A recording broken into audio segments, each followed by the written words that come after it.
table, though. Sure. Yeah. We sit and we look at the market all the time. So I may say this today, and then we may look at the market and we may look at the opportunities. And it's not that we're shifting all the time. We do it strategically and say, okay, maybe it's time to get into a slightly lower segment because there really is a demand and we can find a piece of land. The problem why you can't, people are saying they cannot afford homes in Kingston, the land prices. Yes. That first input just brings up the price from day one. But it's an interesting comment because, I mean, do you see proven REIT, as you said, nothing is off the table. Could you see yourself one day shifting? I mean, you're still a young company. You know, you're under 10 years old, technically. Could you see yourself going into, you know, we do call it still low-income or affordable housing in Jamaica, but you're now seeing some of these developments that start at 15, 17 million, going as high as 22 million or 25 million. So it doesn't really come across as affordable housing anymore. It's like middle market or so. Lower middle. And so do you see that as a possible, you know, potential avenue, although it's dominated by Gore and Chemtech and Wicon? You know, it's not off the table because there's great demand in when we look at the market between the 12 to $20 million Jamaican price point. It's just really getting the land, the location that you can build at that price. And with the inputs, the cost inputs going up like crazy now, it's getting those margins, and the margins on those sort of projects, I'll tell you. So you have the volume, but the margins tend to be lower. Tend to be lower than the higher end projects. Absolutely. And they tend to take longer, would you say? Yes. The turnaround. So it's like you're looking at a 3-4 year. If it's you know, I mean, when I left Wicon, we were doing the one in Montego Bay. That's 1,500 homes. Wow. I think we're still doing phase 2 of it now. So that's Wicon. But yeah. So some of the market, call it supply then, you know, I guess that's one of the issues is that some of the developers feel like they can really, you know, do their deals quicker in the higher end market or the middle end market and higher margins, etc. So that's one of the issues I guess Jamaica has as a whole with the affordable homes. Yes, there's that. And when you buy a piece of land in New Kingston or on Millsboro, you have all the infrastructure in already. You have for the most part, you have the water, you have the sewer. A lot of the times, the lower income housing developments are burdened with having to put in the infrastructure to support it because these locations are a little bit more out of town. So in Old Harbor or Spanish Town, and you may be required to run a water line. And so those projects end up being burdened by heavier infrastructure costs. Mm-hmm. And that's what also helps to lower the margins. Gotcha. And you mentioned a point earlier about the cost of land or the input being so important. If it's a really, you know, massive amount of acreage you're buying, do you really feel the cost of the land is critical in the evaluation process?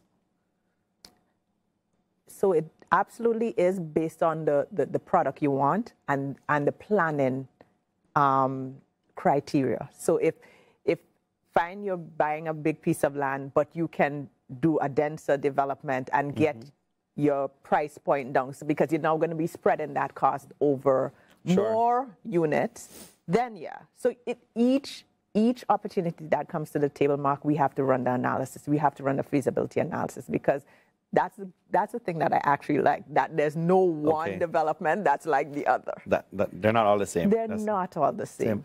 And most of the developments, I mean, so far, you know, have been in Kingston and St. Andrew, but you mentioned some, you know, North Coast exposure. Yes. Going forward now, you know, let's say this year and beyond, is the focus still primarily going to be, you know, Kingston and St. Andrew, or are you looking to branch out into the rest of Jamaica, or is that tough to do? No, it's not. And so first of all, we have a development also in Mandeville. So we're doing the first high-rise, 7-story development in Mandeville. How is that going? Persons have always said Mandeville demand is soft. It's a tough market. I mean, how is that going so far? It is a tough market, but we're breaking into that market because people are now seeing the building is up to about 5th or 6th story now. And, you know, Mandeville, I don't think the community is big on buying on spec, right? Which means that you're buying off of plan. Right. Right? They want to see it. right? So now that it's going up, we're getting the interest is soaring in it for that development. Now that they're actually seeing it going up and they can visualize it some more, we're getting interest not only from persons living in Mandeville, but also from diaspora. And that building is mixed use, or is it residential and commercial? That's the residential part. Residential and we're also going to have a commercial part of that overall development. So it's called Bloomfield Park. Yes. The residential is a Vista at Bloomfield, and we're doing 78 apartments, and then we're going to be building out some other commercial. Great. So it's like a mixed-use concept. We're going to come back to that. And we take another break on Business Live Extra. More with Aisha Campbell, CEO of Proven REIT, when we return.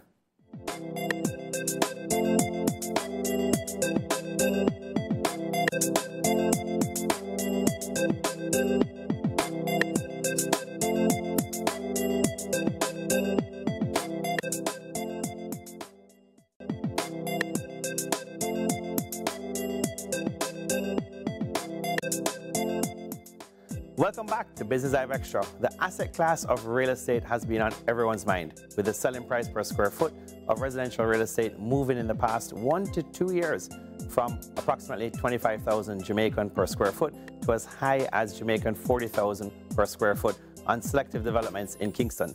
Do we expect this positive movement to continue? Is real estate the classic inflation hedge that everyone tells us it is? How will increasing interest rates potentially impact the real estate market?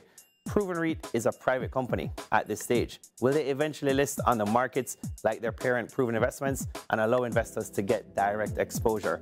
For a final time, we're joined by Aisha Campbell, CEO of Proven REIT Limited.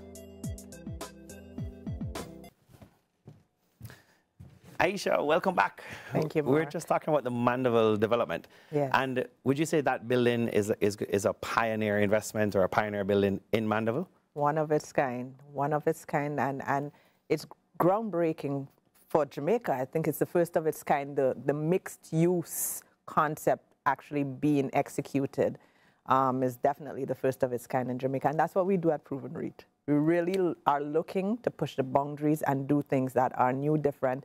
And yes, persons may say, where are you going with a high rise in Mandeville?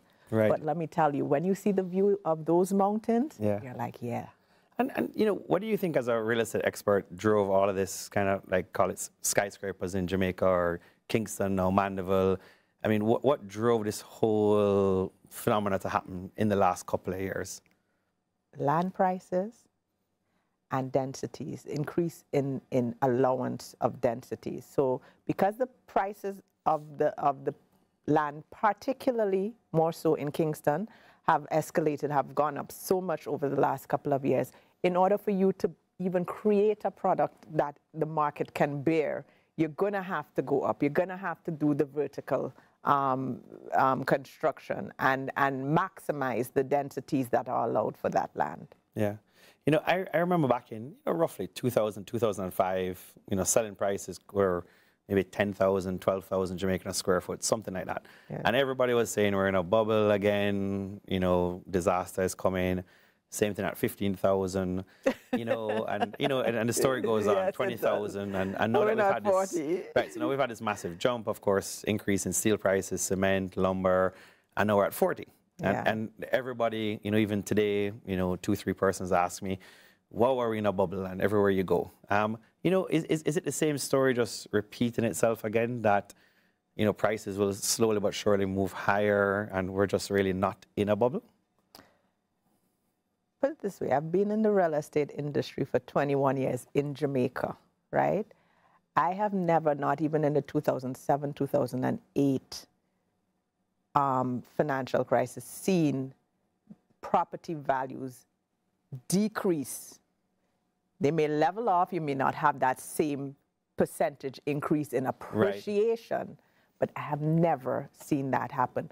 And so at the end of the day, I really don't, my personal opinion is that we're not in a bubble because the real estate holds its value in Jamaica and in the Caribbean in general as an asset class, because when you look at our region just as a destination of choice, that alone brings significant value to our land.